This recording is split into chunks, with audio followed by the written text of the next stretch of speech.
Be ruthless to the things that do not matter. We're going to be breaking down this page from the Daily Stoic, and if you're new to this channel, if you're new to this video, what we're going to do is we're going to break it down and we're going to read it for comprehension, not just for getting through it. So I'm going to go through it once and then we're going to come back and break it down line by line. So let's begin. How many have laid waste to your life when you weren't aware of what you were losing? How much was wasted in pointless grief, foolish joy, greedy desire, and social amusements? How little of your own was left to you? You will realize you were dying before your time. This is by Seneca. So one of the hardest things to do in life is to say no to invitations, to requests, to obligations, to the stuff that everyone else is doing. It's even harder to say no to certain time-consuming emotions, anger, excitement, distraction, obsession, lust. None of these impulses feel like a big deal by itself, but run amok. They become a commitment like anything else. If you're not careful, these are precisely the impositions that will overwhelm and consume your life. Do you ever wonder how you can get some of your time back? How you can feel less busy? Start by learning the power of no. As in, no thank you, and no, I'm not going to get caught up in that. And no, I just can't right now. It may hurt some feelings. It may turn people off. It may take some hard work, but the more you say no to the things that don't matter, the more you can say yes to the things that do. This will let you live and enjoy your life, the life you want. Let's break this down because, wow. So we're going to start up here with this first quote by Seneca, because the first time I went through this, I didn't quite understand it, and then I read it again. Right? So how many have laid waste to your life when you weren't aware of what you were losing? What do they mean by that? Right? Seneca is saying, who's laid waste to your life? Who's wasted your time that you weren't aware you were losing? Because what is your life if not an accumulation of time and experiences, right? An accumulation of experiences, which experience costs time. So if you're saying yes to people and they're coming in, they're taking your time, they're taking your attention, they're taking your focus, they are quite literally taking your life away from you because you don't want your life going there, yet they are coming, right? We call them energy vampires. These people just suck up your energy, they suck up your attention. So how much was wasted in pointless grief, right? You're mourning over maybe the fact that that person walked out of your life and you're still thinking about them. Foolish joy, right? Maybe you're out doing nonsense with them. You're just going out and getting drunk. Greedy desire and social amusements, right? Just these things that aren't moving the needle on your dream goals and desires. How little of your own was left to you? How much of your own time was left to you after you were done giving them everything they needed? They wanted your attention. Going to happy hour, going out for drinks, coming out to their birthday party, doing all the things. They're getting what they want, which is your attention, but are you getting what you want? You might have projects to do. You see, if when you leave people, you feel that, man, like, there's almost a feeling of regret, like you didn't do something you were supposed to do. Congratulations, you now know what it feels like to have your time wasted. So you're going to realize you are dying before your time, that you're actually giving up your life. Why would you? Death is the giving up of your life. Why would you give up your life while you are still alive? Doesn't make sense. Use your time, use your life.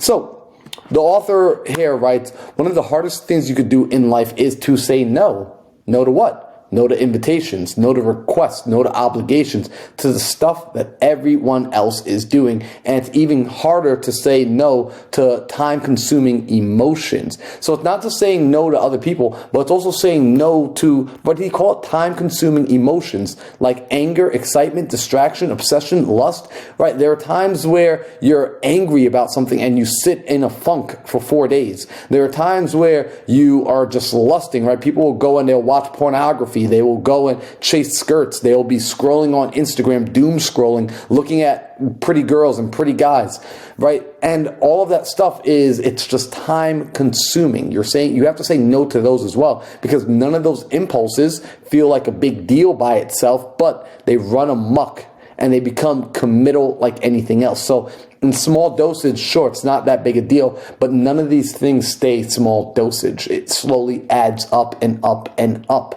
See, if I move something over 1 inch, it's not that big a deal. But if I keep repeatedly moving it over an inch, moving it over an inch, moving it over an inch, before we know it, all the furniture is on the other side of the house.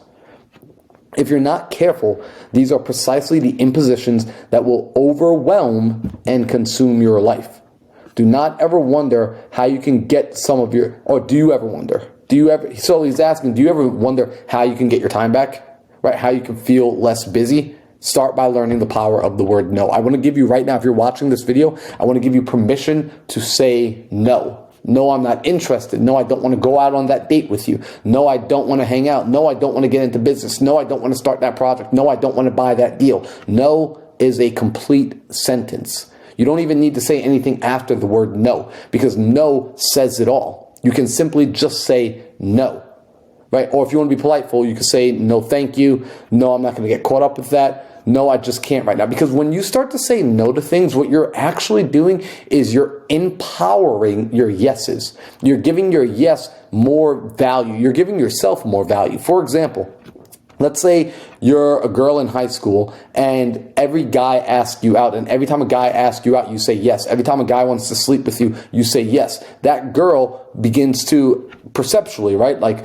we say she is easy, she is less valuable compared to the girl who, and obviously we're not talking about the level of the soul, we're just talking social constraints, right? Social standard. By social standards, that girl, she became easy. Her value to the social structure goes down because of how easy she is. Now you get the other girl, on the other hand, who says, no, I do not want to go on a date with you. No, I will not put out on the first night, right?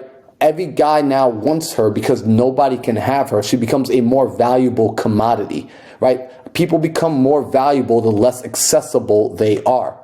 The less you can get from them, the more you want from them.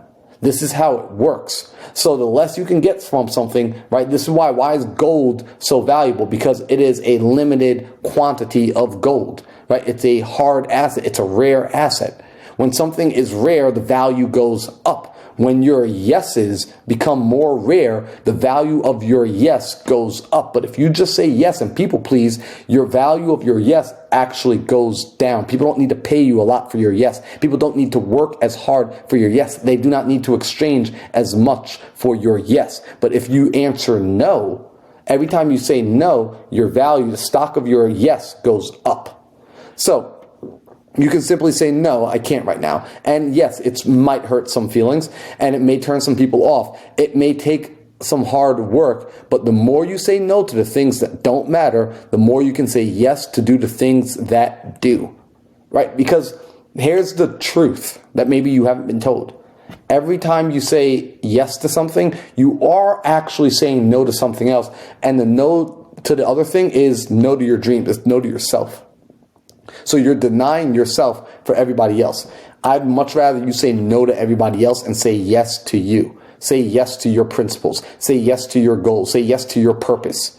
And no to everyone else's. That is how you will get to where you need to go. That is Stoicism.